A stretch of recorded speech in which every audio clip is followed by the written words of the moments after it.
Takže ešte raz vás tu vítam. Dobrý deň. Vítajte na tejto debate, bude po anglicky.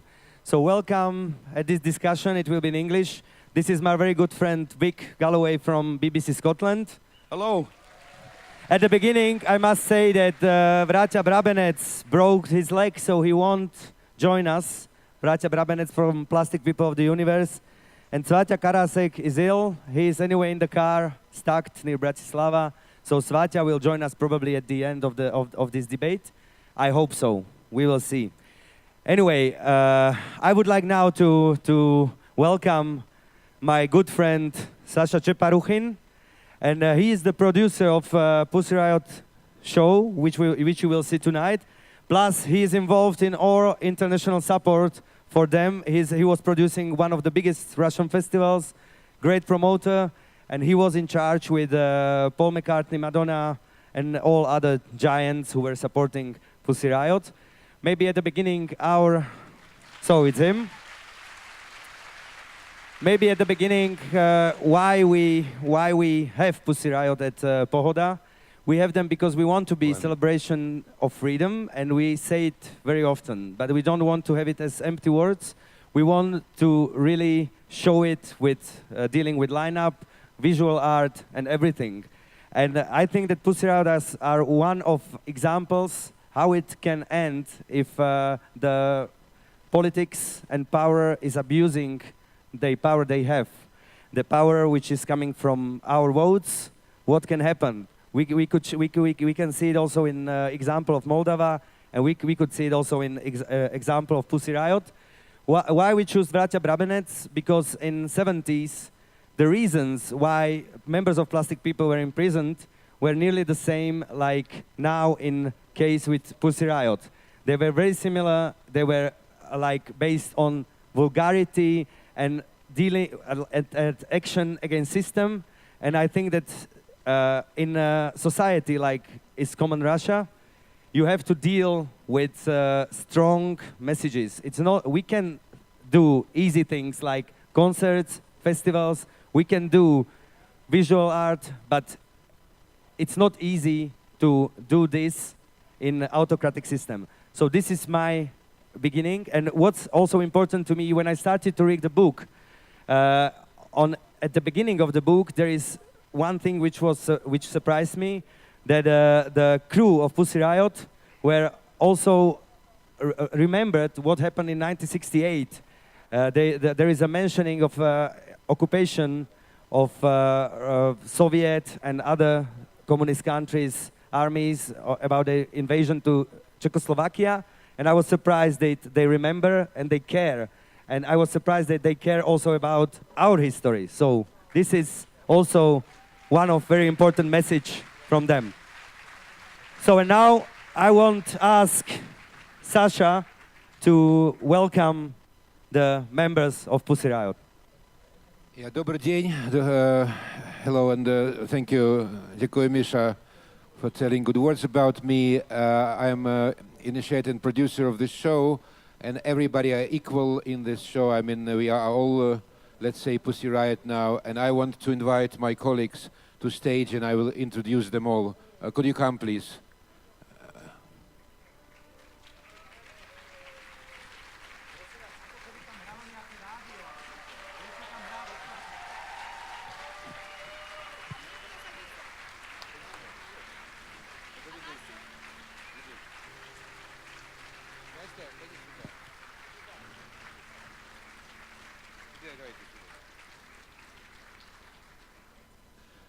So let me introduce the members of our team. As I say, everybody makes very important contribution.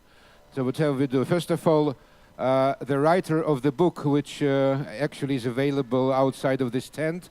It's called Riot Days, and it's the story of Masha's personal involvement to Pussy Riot. It's actions in Red Square and Cathedral, then escape from police, arrest, trial, and prison colony. She wrote this book, but she considered this as not only the story, but the punk manifesto. And this is Masha Alyokhina, the writer and front woman of the show. Then Sasha Klokova is not a participant of this theatrical show. She's a rather new member of Pussy Riot after their release from prison. But she was the lead voice of Pussy Riot for 3 years. She recorded songs for House of Cards and for a lot of like American productions. And she played with people like Patti Smith Band and the Yeah Yeah Yeahs and a lot of American and English stars. So she made a very good contribution to the songs of Pussy Riot from 2015 to 2014 to 2017. This is Yuri Muravitsky. He's my very good friend, and I invited him to be a regisseur, the director of our Riot Days show, based on Masha's book. He's a winner of one of the most prestigious Russian theatrical awards called Golden Mask, and he's very good in kind of musicals. So our show is a kind of musical. It combines songs of initial historical Pussy Riot band of 2011-2012, new music composed by people, and I will tell you about these people more, and theatrical production and video, and everything is put together by brilliant theatrical director Yuri Muravitsky. Then I swear you will not know about Pussy Riot without Vasily Bogatov. Vasily, together with his wife Tasya, he was author of all legendary videos of Pussy Riot, and video was the main part from which people find about their actions. So Vasily Bogatov is video footage of our show.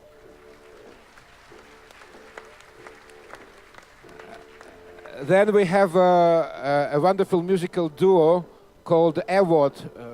It's abbreviation at Asian Women on the Telephone.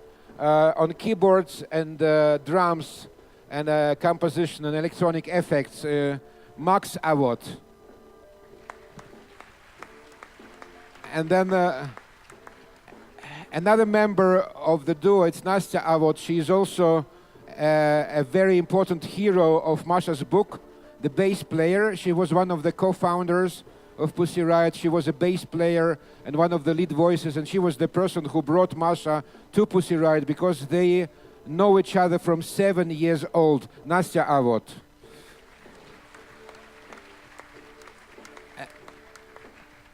And the last, but definitely not the least one, is one of the greatest actors of our shows, Kirill Mashekov. This is the only member not from Moscow, but from Minsk, Belarus. And he met Masha in another theatrical production about political prisoners called Burning Doors. And you'll see the whole show how important is Kirill in the show tonight. Kirill Masheka.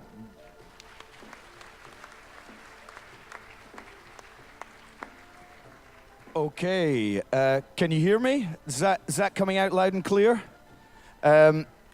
We are competing with the main stage with noise here, so apologies for that, but it is a festival, these things happen. It's great to have all these different members of Pussy Riot here on stage, and thank you to Michal and Pohoda for putting on this panel and this discussion, and thank you all for coming. So we're talking loosely over the next half an hour about free art and politics, freedom of speech, state oppression, police brutality, etc., but the role of art and politics and how they come together. And there is no finer example in more recent years than Pussy Riot and their incarceration and problems that they've had, which is why you're all here. Firstly, I would just like to ask you, Masha, and Nastya as well, what was the initial inspiration behind Pussy Riot? Why did you form this collective? Because initially it was with men involved as well, and it was called War. It's more easy to talk like this. Well, you're right. Before Pussy Riot, that was an art collective called Voina, or War. And Nastya, who is a friend of mine from 9 years old, she invited me to film one of the actions. So that was a court trial against 2 art curators for the exhibition called Warning Religion. And that was one of the first, let's say, political cases against artists because of the religion reasons.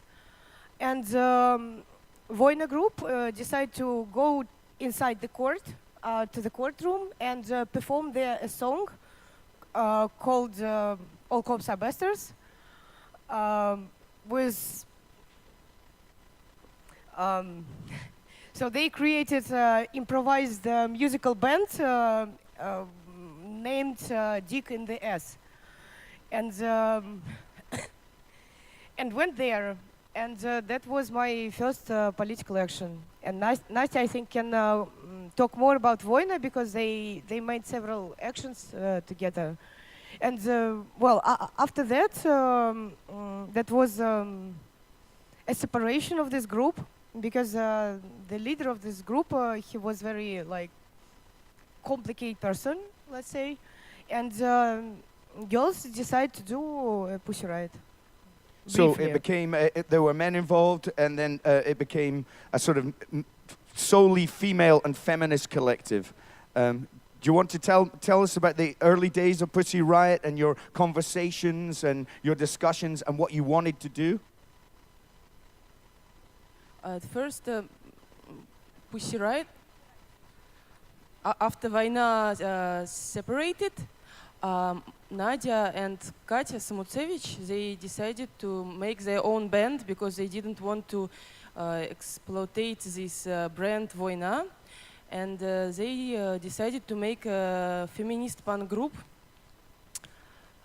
together. And at the beginning, they just made lyrics, some political text, and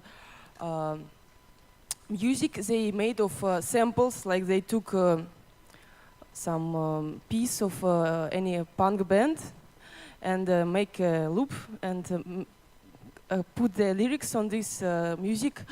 And this is how they make their first action in Russian metro. And it was really cool in Russian metro and also on the roof of a bus. And then they knew me and that I make music, and they wanted me to make songs for them. And I decided to try. And this is how I started to participate in actions, and I made 1 or 2 songs just on my own. And then also we cooperated with other musicians from different bands of Moscow. And yes. Was it always important that it would be music and politics together, colliding? Yes. I mean, it's not a musical band. It's a political art collective, and inside this collective there are several musicians, but not only musicians at all. I don't know how to play any musical instrument. I mean, everybody are saying that elephant is stepping on my ear and so on. Really. Yes, and I will continue with. Then you started to do your actions, and then the consequences came. I have experienced that some people can do something what they take as radical or etc., but they are not willing to deal with consequences. So they are stopping all their activities when they are becoming danger for them. In your case, it was not like that. Your consequences, which came after mainly the church action, were very, very radical. And my question is, will you repeat it now if you know what happened after? I don't have any regrets about any of my actions, and this is not an exclusion. Did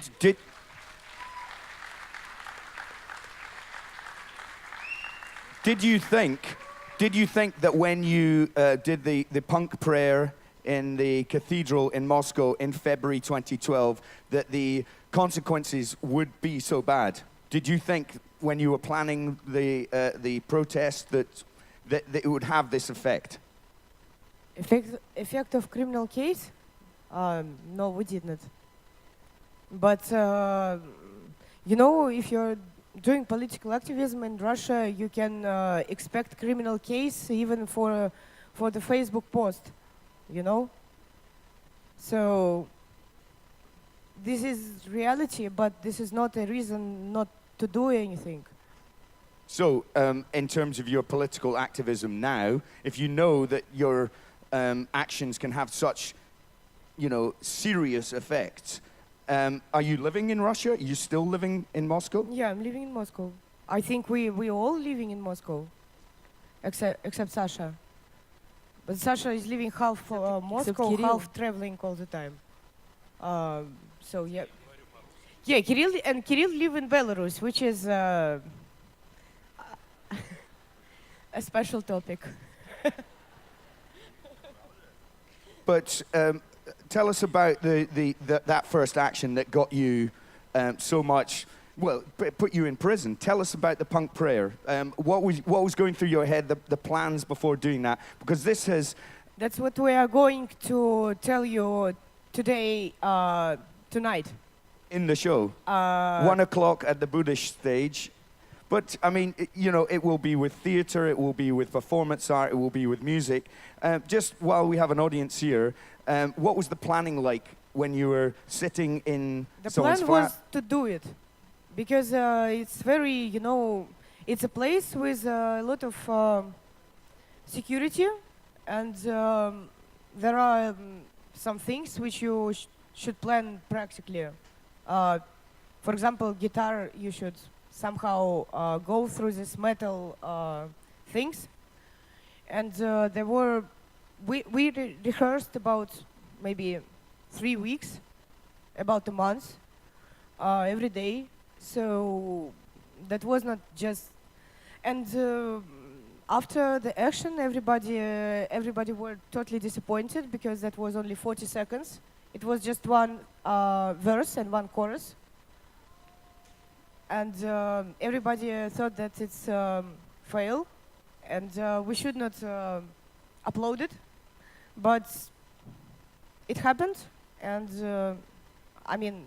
What happened after that, you know, I think. Yeah, well, Mother of God, banish Putin, was, one of the main lines in the punk prayer. You must have known that the people in the church and that Russia in general would have been horrified at this. Well, I think all this horrifying of Russian people was made by propaganda from the TV, which called us, I don't know, enemies of everything good. Yes, and... Okay, I will ask that you probably expected some effects or some action from politics, but did you expect that also the reaction from church authorities will be so strong? Now we can see it also in our society that politics and church, they are dealing together and they are forgetting what the church is based on. They were not, not all of them were against us. I know some priests who were making statements for us from the very, very beginning, like after the action, even before the arrest. You asked Masha whether they knew that the most of Russian people would be horrified, but the situation today and the situation 6 years ago was quite different. You know, the protest movement was quite, I would say, even fashionable, especially in big cities. And also this very new alliance of Kremlin, Putin, and the church was rather new. So they just started to, let's say, explore it as a kind of substitution. Well, this is what I'm interested in, because officially the state and the church are separate in Russia, and yet it seems that after this protest, it was worse to insult Putin than to be blasphemous. Yes. Would you agree? Yes, and actually, at this very stage, I wouldn't say that the majority of Russian people have been terrified by this. For instance, a few years ago, It was a very famous action of Vojna Group. They draw very well, like in several seconds, a big dig in the drawbridge in St. Petersburg. And when the bridge goes like this, and the ships go back and forth, and they cannot do anything with this bridge for several hours, it was just in front of KGB, and it was called the dig captured by KGB. Do you know what was the... Excellent. But I've do you never know, heard that before. But listen, it's not the point. It's not the point.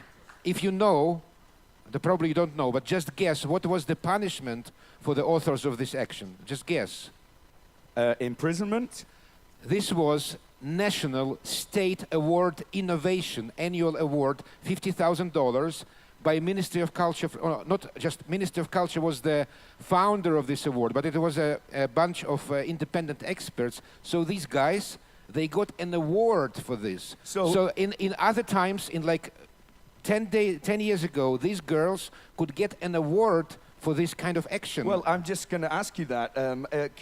Will you apply for government funding for the next Pussy Riot?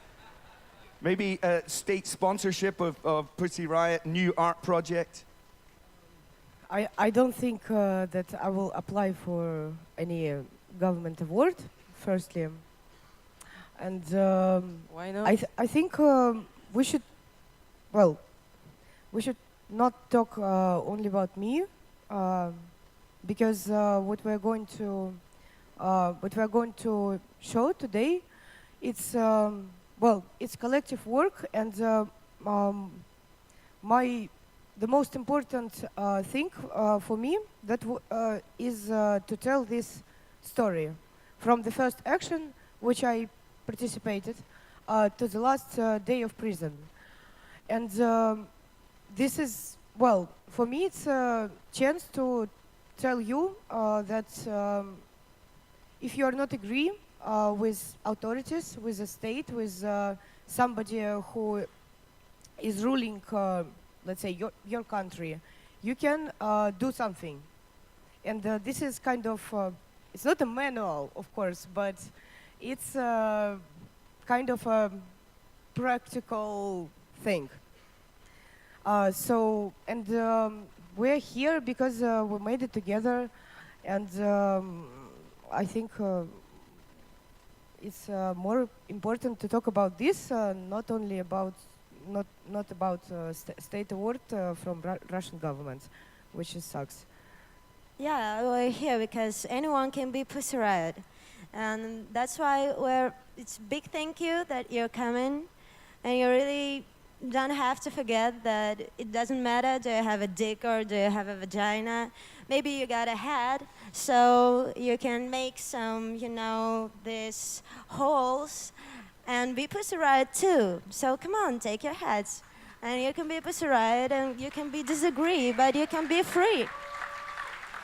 Yes, I will just, I will add now that Sasha will play with the Wilderness tomorrow. Yeah, tomorrow with Wilderness or Wilderness. Yes. I guess it's Wilderness because I hope that they're real wild, actually. Yes, but they are from Trnava and they are pronouncing Wilderness, without the. Okay, Wilderness. So wild wilderness.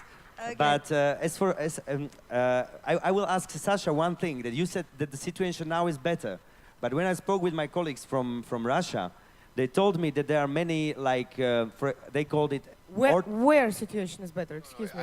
I some told you promoters from Russia. He was No, I just talking told about you 10 the years opposite. ago. No, Yes, I know, but 8 years ago, and now he said that the award, it was before? No, listen. Before Pussy Riot, The of course. Before Pussy the Riot. award was 2010, and after their action, I would tell you that it's maybe very, very disputable statement, but I think that for many years, since late Gorbachev times, artistically and in terms of freedom of expression, Russia was probably the most free country in the whole world. I haven't seen any other country with such a spectrum of opinions and with such wild actions which could get an award instead of arrests, But after Pussy Riot action, the reactionary kind of movement in Russia became incredible. New laws,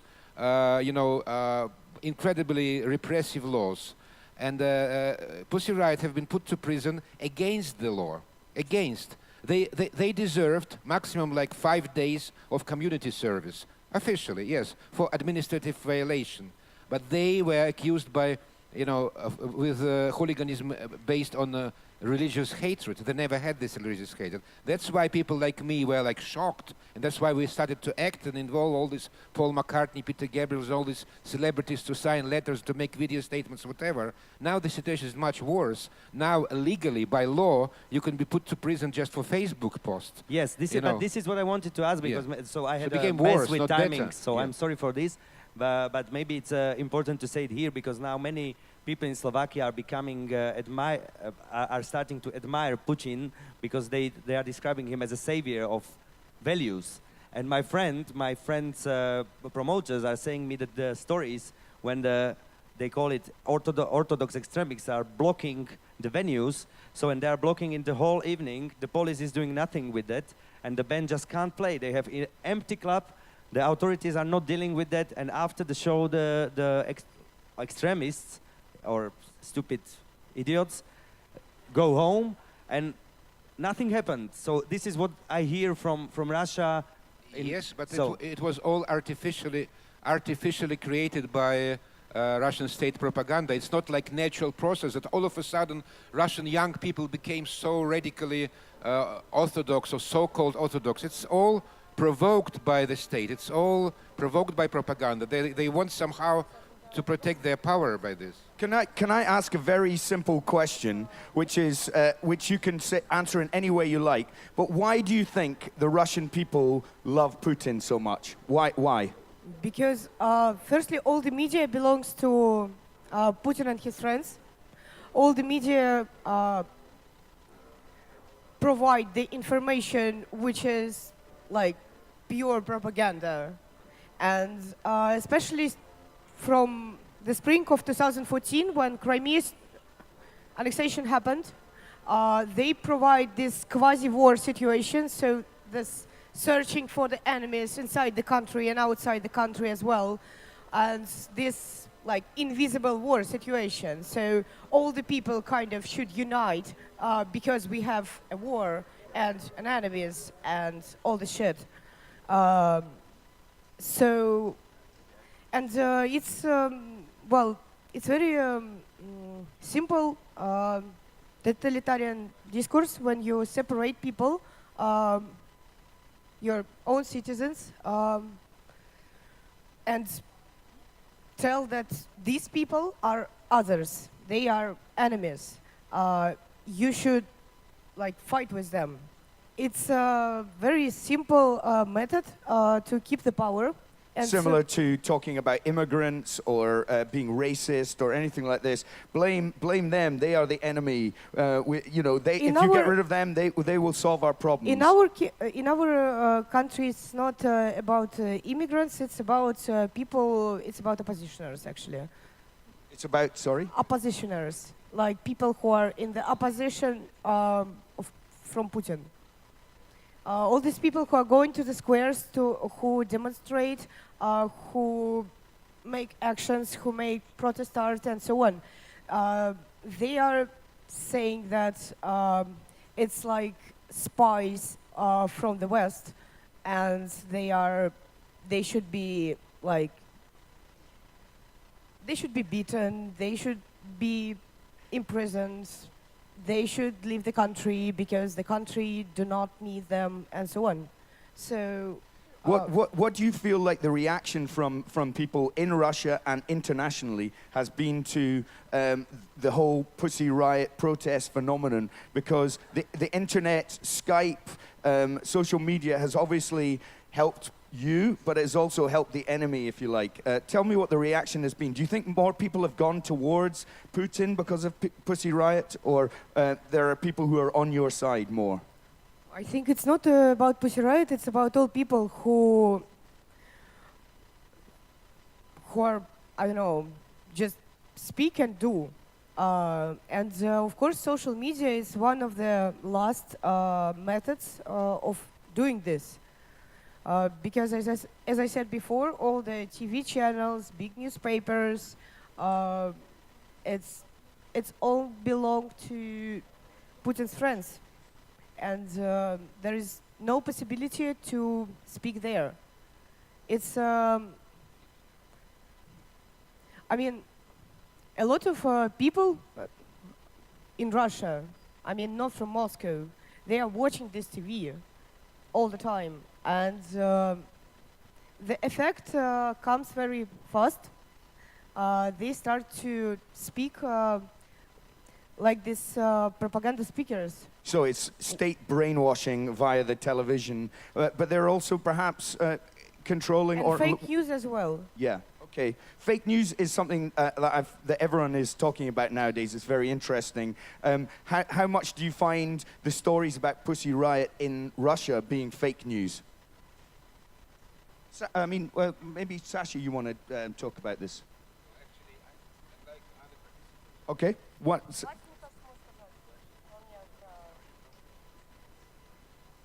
Нет, он говорит про то, как была искажена вообще информация, типа, когда как искажается информация, короче, в России. Она была искажена. Sorry, I want to answer your question. Your question about why Russian people, many Russian people like Putin. Fortunately, but I think many Russian people don't like changes. And many Russian people want to back to USSR. This is true. Yeah, that's why, and Putin, he's take this populist idea and move. Yeah, and that's why we have what we have. Where would you rather live? In Trump's America or Putin's Russia? You have to understand that even in Trump's America, people feel themselves I much don't more like- free. And we got a country of solitude, you know. It's not only about solitude, it is about fear. Everybody's afraid. Don't want to changes, they're afraid of changes. And that's it. You can be homosexual. You can get high or just with little puff of marijuana. You can't do anything. You can't. You just can't. You can't kiss somebody who you love on the street if it's a guy too or a girl too. You will be in prison. So you can dance in church, but you can do anything. That's why everybody is afraid. That's why everybody just sitting and keeping silence. I think it's a strange question because I don't like Putin Russia and I don't like Trump America. Just see that. That's what I want. Also, I think that Sasha was right mentioning fear. A lot of people don't like to speak about fear because it's not that, let's say, cool to confess that you are afraid, you know? But I think what Putin's power and Putin's police and Putin's propaganda made very successfully, they made two very successful things. One, they kind of returned fear to the everyday life as a very important factor. We almost lost any fear during many years of late Gorbachev and 90s, whatever.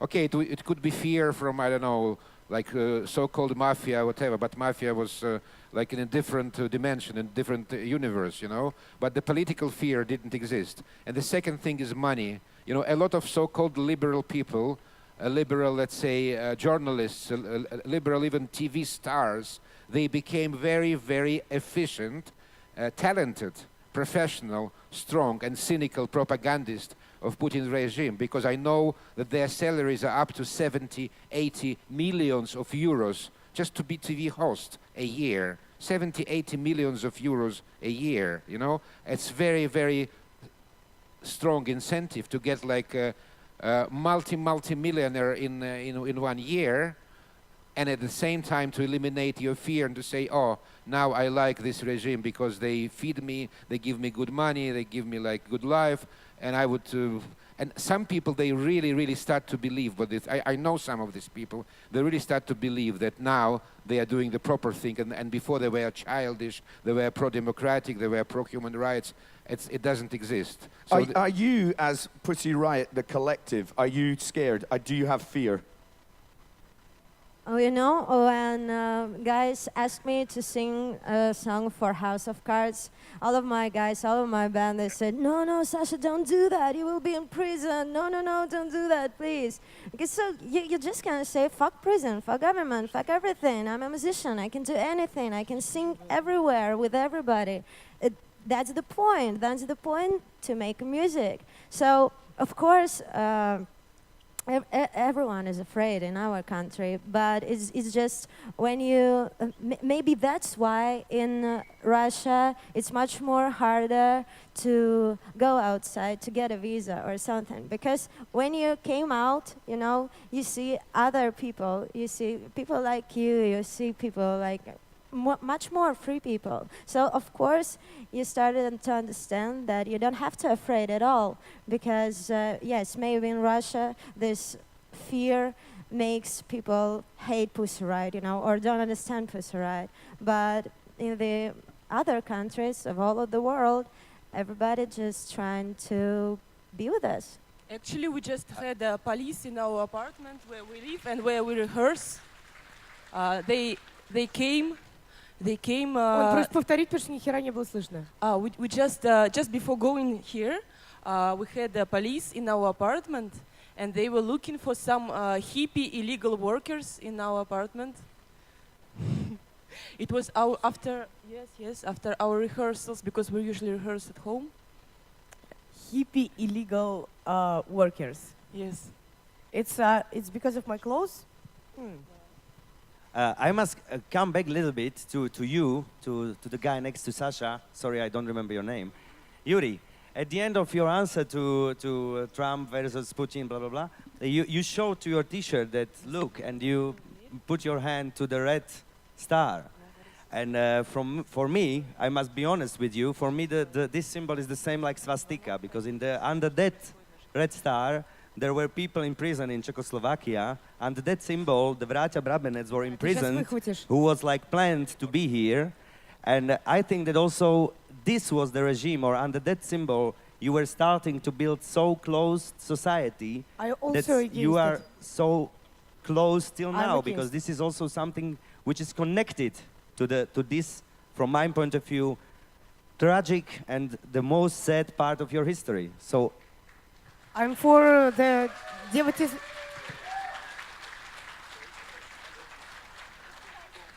Well, I think actually, I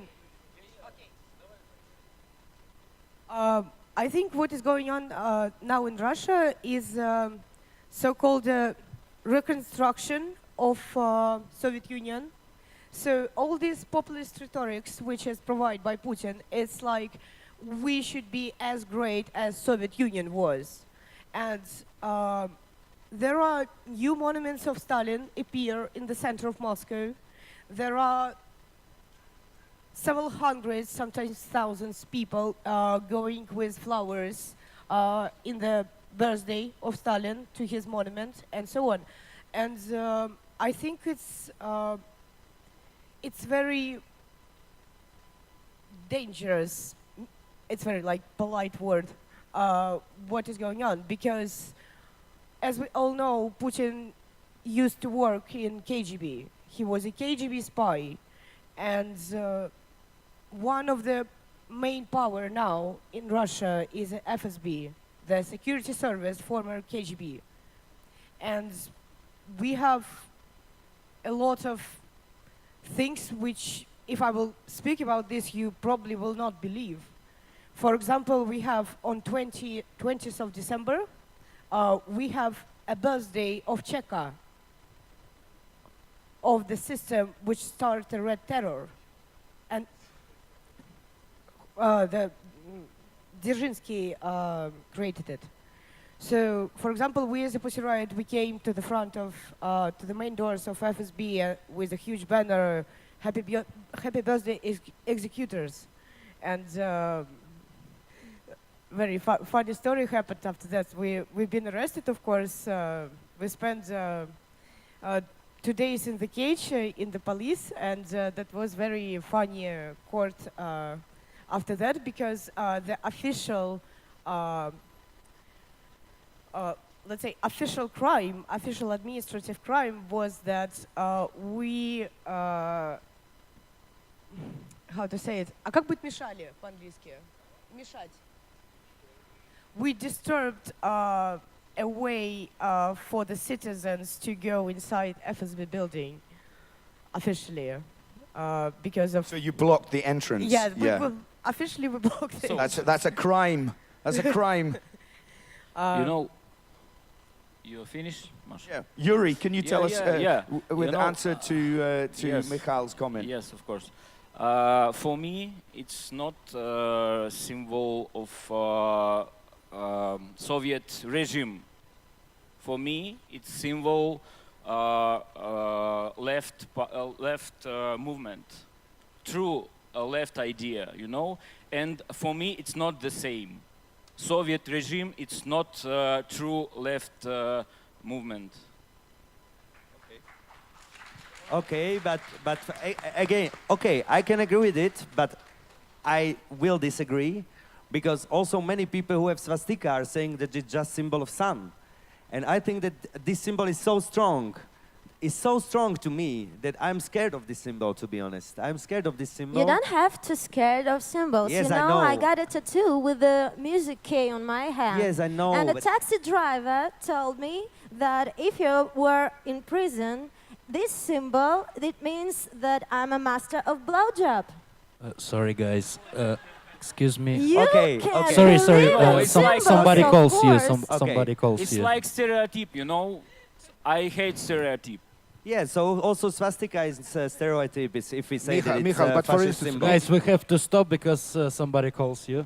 Yeah, just say hi. Yeah. Okay, so it's last 5 minutes, so I will leave this debate because I have to go to main stage. So thank you very much for coming, and I am leaving it in hands of Wick. We will have any questions from you guys. Would anyone here like to ask Pussy Riot a question? If anyone would like to ask Pussy Riot a question, come to the front.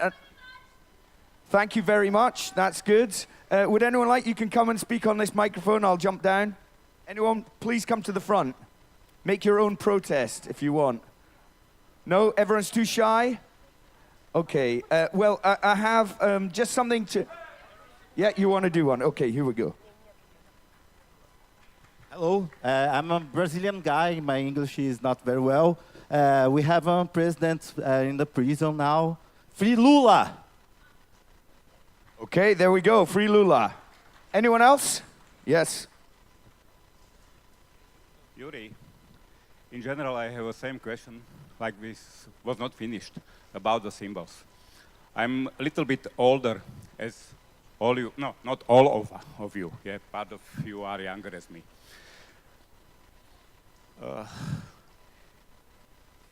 Your answer was that I like left people, and it is why I have a red star on myself.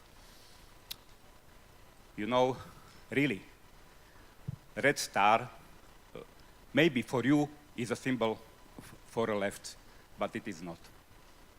It is really absolutely not. Yeah. Red star, you know, I will tell you, I'm a modeler. I'm making models of planes. I was studying in Moscow. I like Russia, or Russian people. I don't like a regime. And this regime is now represented by two symbols, red star and swastika. I have seen it many times. Not for you, I understand. But if you have it on you. Sorry, my personal opinion that the current regime has nothing to do with Red Star. It's nothing to do with Soviet Union. It's the regime of mafia based on big billions of money. And the Soviet Union was really in different phases of its development. It was a really different country, and it was very repressive country, and it was a rather progressive country with Gorbachev. So it's like a very disputable question, because now this symbol means different things to different people, but obviously it's good to get these different opinions. For we have instance, another question here for Pussy Riot. Hi, I'd just like to ask you about your opinion on political correctness, as we're living in this very heated age, and everybody's started to get triggered by everything. And I know that people are sensitive, and it's important to be conscious of what you're saying and how you're expressing your views. But anyway, how do you feel about political correctness in this day and age? Thank you. Could you repeat, because there are no monitors and we don't... Okay, how do you feel about political correctness in this day and age? People are being triggered by all sorts of different concepts. Sometimes you have to be too careful in your conversations. How do you feel about modern political correctness? I don't think that you should be careful. You should speak what you feel, speak your truth, how you feel it. So if you feel you need words which probably not accepted somewhere, fuck it, just use it, because it's better maybe to have somebody who are not agree with you and will say to you this, than indifference. Indifference is the worst thing. Okay, indifference is the worst thing. One last question, and then we will kind of bring this to the end. Hi. Okay. Well, I'm being told to stop it. So please see our show tonight, and I just want to remind you there's Books of Masha. Can I say thank you to Pohoda Festival? Thank you. Thank you to all of you. Thank you to Pussy Riot. Thank you very much. Have a great festival, okay? Bye-bye.